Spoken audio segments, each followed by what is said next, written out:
What's going on, everybody? Martha Cross 316 back with another comic book flashback, and today we are looking at Daredevil issue number 22. This issue was released in September of 1966, and the cover date is November of 1966. And today we are looking at the first appearance of this new villain. His name is Tri-Man, and we're also seeing an appearance here of the Masked Marauder and the Gladiator as they're teaming up here. So let's go ahead now and pick up where we left off last issue. But before we get started, we have to give credit where credit is due. This issue is brought to you by Stan Lee, who wrote this issue. We have Gene Colan on the artwork, along with Frank Giashoa and Dick Ayers, and then Sam Rosen on the lettering page. So last issue, we saw Daredevil had just defeated the Owl, and he escaped the Owl's dungeon, and he saved Judge Lewis. And now they're on top of this mechanical owl that Daredevil is guiding with his own feet.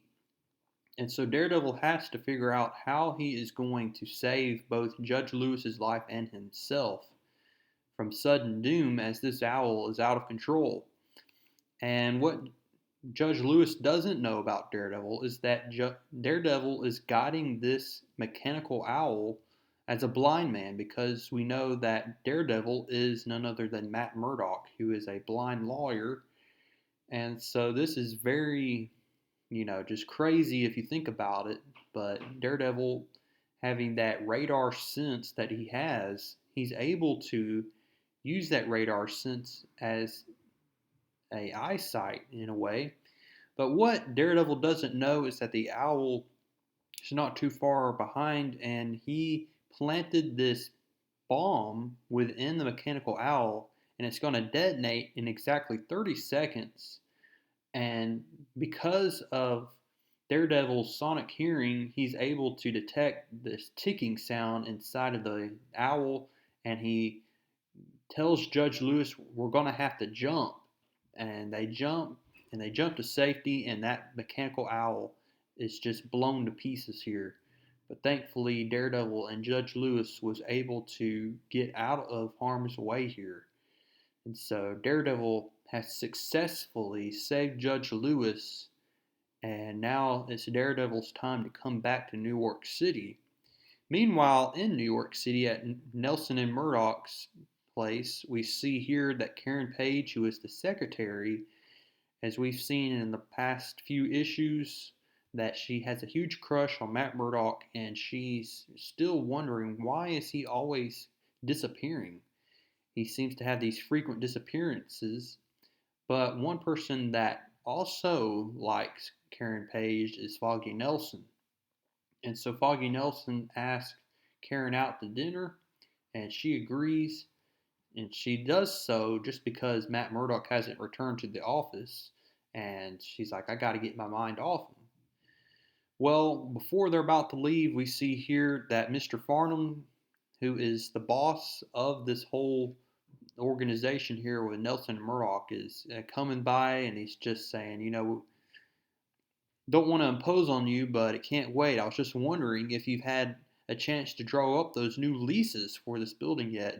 And we see that Foggy Nelson says, "Oh, I just have to, uh, you know, work on those for right now because it's a lot of modifications needed." And so we see that Mr. Farnham is going to leave. And so now we see Matt Murdock has returned to New York City after that whole great battle between him and the Owl.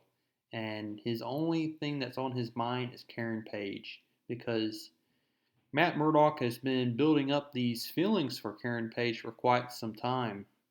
And he feels like it's time for him to just, you know, reveal his feelings to Karen Page. So he's going to swing on by to the Nelson and Murdoch place, and he notices that it is vacant because we see Karen Page and Foggy Nelson had left.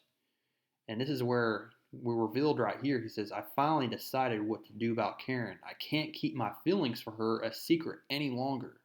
For better or for worse, even though I'm destined to live out my life in unrelieved darkness, I've got to declare my love for her. All I need to do is wait for the right place. the right time.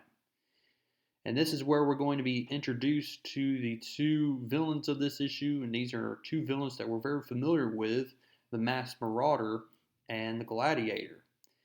And we're revealed here in this issue that the Magia is leaderless because in X-Men issue number 23, Count Nefaria was defeated and sent to prison. And so now that role needs to be filled. And so we see that the Masked Marauder and the Gladiator want to fill that spot with both of them being the two leaders of the Magia. And the Masked Marauder has been cooking up this whole plan to defeat Daredevil, and he's going to show Gladiator what he's been working on this entire time. He's been experimenting on this tri-android, which is going to go up against Daredevil later on in this issue. And we see Gladiator's like, what is this, some kind of Frankenstein? But the Masked Marauder has been planning very carefully here, and he's going to show Gladiator just what he's been up to, as he's going to use this levitation ray as he is activating it. And he says, we must select the three best subjects to furnish life to our unconquerable tri-android. And so he just picks these three random citizens from New York City, one guy, and they're all these just lame names that Stan Lee had made up for this issue, but it's just goes to show you, Stan Lee had his moments of creative, but he wasn't really creative with the names. And so we see here we have the Mangler. He's like this wrestler here. And then we have another person. His name's Dancer. And then we have the Brain. So yeah, not the most creative names in the world for these three subjects who the Masked Marauder is going to be using. But they fit for this purpose for this book. So we see that the Masked Marauder has all of these three guys in these test tubes, and they're all connected to the tri-android. And so what he's going to do is flip a switch here, and the strength of these two men and the strength of the mind and the brain of the Brain himself are going to go into this tri-android, so he'll just be this unstoppable monster. And so that's the plan that the Masked Marauder has. And he then contacts the Magia, and then he's going to tell them, look, within a week, my tri-android shall battle and defeat the man called Daredevil right in Madison Square Garden. And they're like, well, if you are able to accomplish such a feat, the Marauder may truly be the one to lead us. So then the next day we see that Foggy Nelson is going to approach Karen Page in the office and says, hey, I got some tickets to this fight tonight at Madison Square Garden. How about slipping into something pugilistic and coming along, Karen? But she declines because she wants to stick around and just check on and care for Matt Murdock, because she has a lot of genuine care for him because he's blind. And she sees him and he's reading Braille. And so we have this whole fight going on, and we see Matt Murdock. He knows that Karen Page is looking at him, but he's acting like he doesn't know she's there. And we see that the tri-android now has been set loose, and he's going to go to this fight that's going on in Madison Square Garden. And Matt Murdock then, is approached by Karen Page. She gives him this special delivery, which came from him, and we're not certain what that was because we're interrupted here on the radio as the tri-android has interrupted this boxing match, and he is going to call out Daredevil. He wants Daredevil to enter the ring, and he wants to destroy the Daredevil for all the public eye to see. And I mean, he just makes immense work out of these two wrestlers here. Matt Murdock gets the bright idea that, hey, where is, Foggy Nelson's impersonation of Daredevil, his old costume? Let me put it on, and let's just go to this wrestling arena. And Karen Page just blindly goes without even suspecting that Matt Murdock might be Daredevil. So yeah, he puts on this costume that Foggy Nelson had used in previous issues when he fought the Gladiator. And we see that the Gladiator and the Masked Marauder have these cameras around to check on when Daredevil arrives, and he notices that Daredevil arrives with Karen Page, and so Daredevil is then going to get into the arena, and we see Karen Page is like, where did Matt Murdock go? Oh, he's blind, and now I've lost him.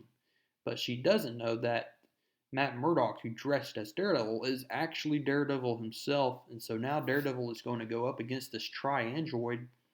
And at first, it appears that Daredevil is pretty competent against this Tri-Android. The Tri-Android is not as, strong as we think he is. But we see that he definitely puts up a good fight against Daredevil because we have 3-in-1 within this Tri-Android with the Mangler strength and the brain of the brain himself.